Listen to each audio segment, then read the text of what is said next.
Hey, Alan here from Alan's BMX, and we're just behind the shop in the beautiful Wigan sunshine. And what better weather could we have than to show off this chrome masterpiece.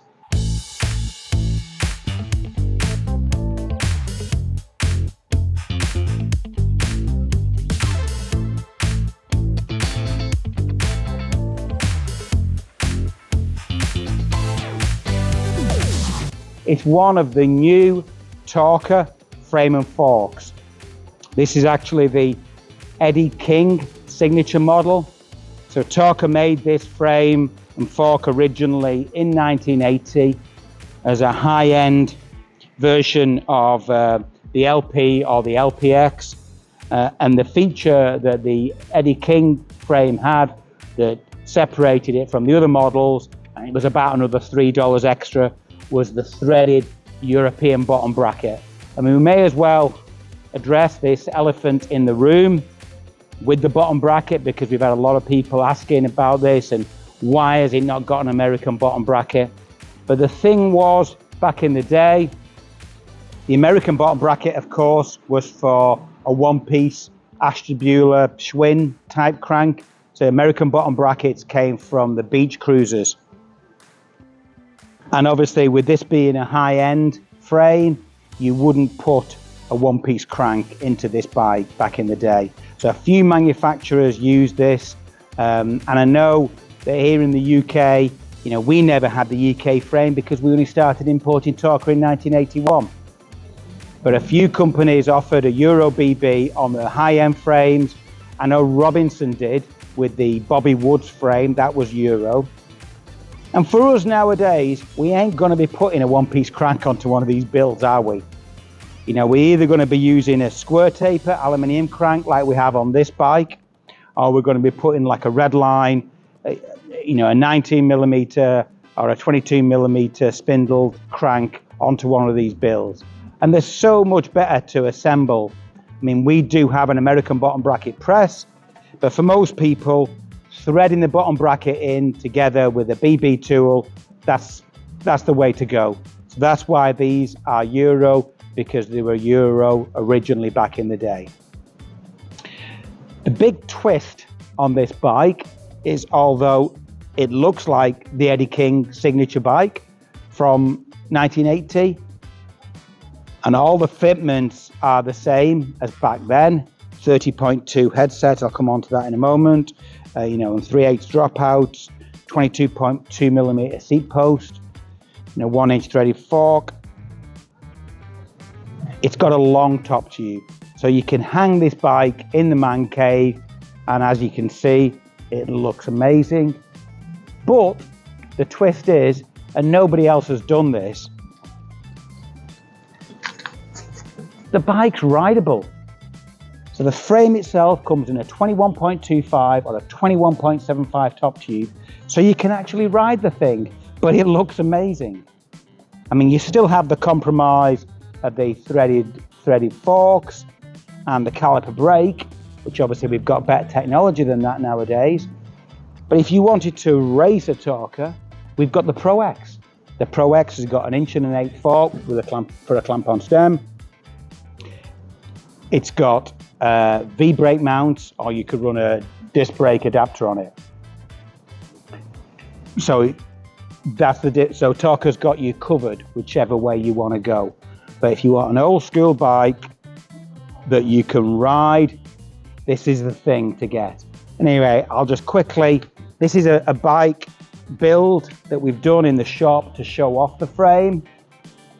This bike's actually, at the time of recording, this bike's actually for sale, or we can build you a bike to this spec or to your specification, or we can work together to be able to get a great bike that you can get out on this summer and enjoy, and it's a Torker.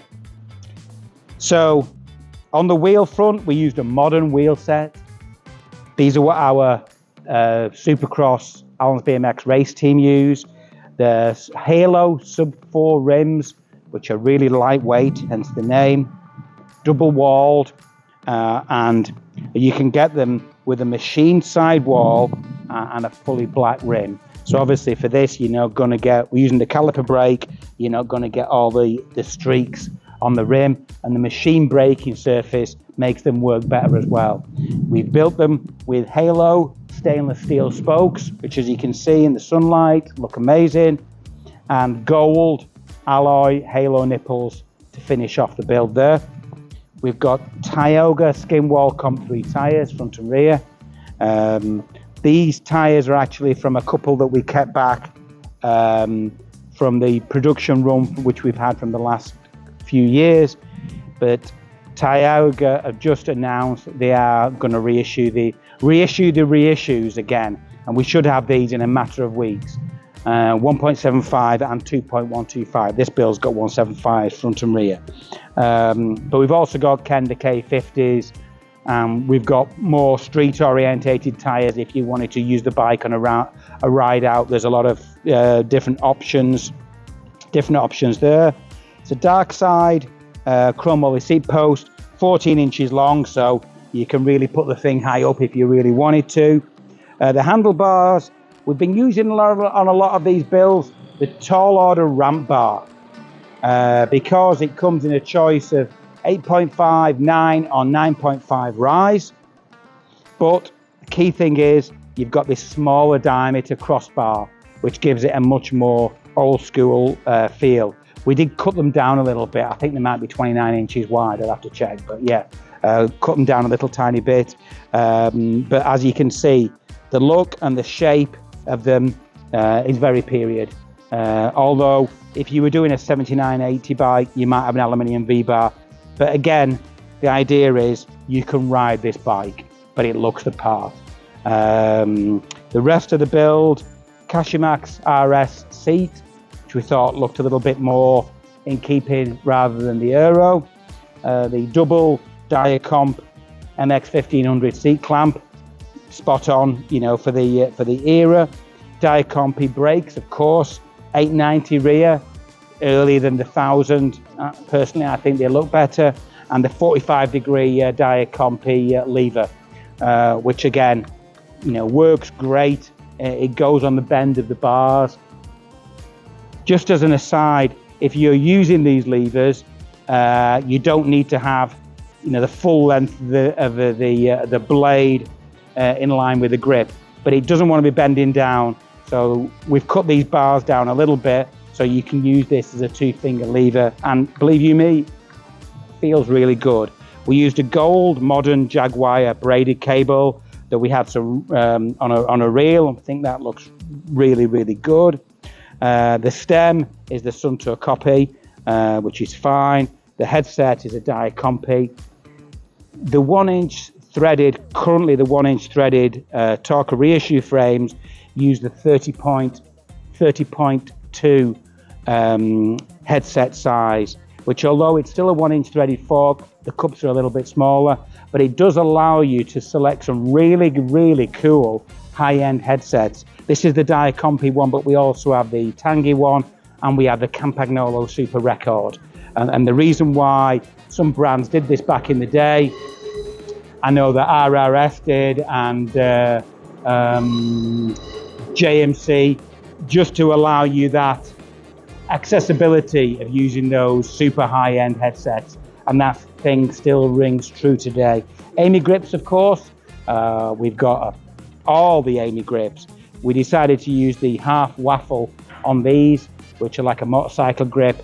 They're earlier than the tri and the round and the cam, and this kind of MX style. They're quite short, fits the bike, fits the look of the bike really well. Onto the drivetrain.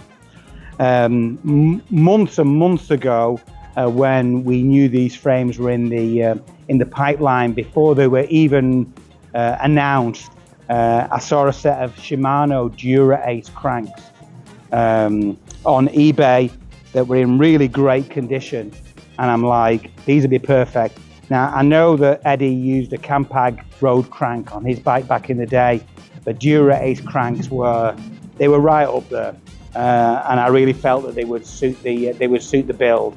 The only thing we had to do was to retap the thread, because they're a unique thread on these.